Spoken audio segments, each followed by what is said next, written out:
Hello everyone, मी मीनाक्षी माझ्या छोटूशा ब्लॉगमध्ये तुमच्या सगळ्यांचं खूप खूप स्वागत करते.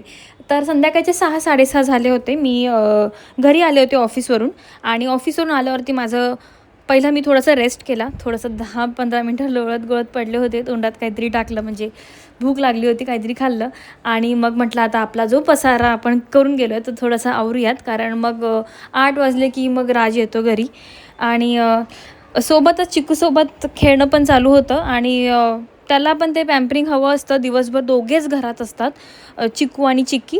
सो संध्याकाळी आल्यावरती त्यांना थोडंसं त्यांच्यासोबत खेळते आणि डोअर ओपन ठेवते 5-10 मिनटं, सो जेणेकरून ते त्यांचे पाय मोकळे करून घेतात आणि मग मी माझ्या कामाला लागते. आणि सगळं होईपर्यंत राज येतो आणि रूपकला घेऊन येतो तो मम्मीकडून आणि मग त्याच्यानंतर माझी भांडी, माझं जेवण हे सगळं चालू होतं. राजनी पटापट माझं काम आवरेपर्यंत त्याने डस्टिंग करून घेतलं होतं.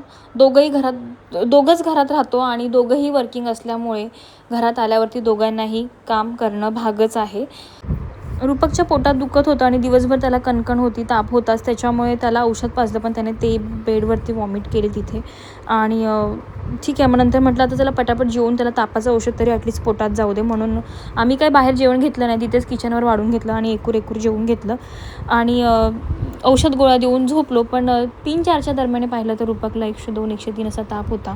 मग तेच मिठाच्या घड्या वगैरे ठेवल्या, त्याला पुसून घेतलं पूर्ण अंग, त्याचं विक्स वगैरे सगळं लावलं अंगाला. थोडंफार त्याला खाऊ घातलं एमर्जन्सीमध्ये, दूध बिस्किट आणि तापाचं औषध घातलं पुन्हा. आता माहीत नाही मी उद्या ऑफिसला जाईन की नाही. भेटूयात आता पुढच्या ब्लॉगमध्ये.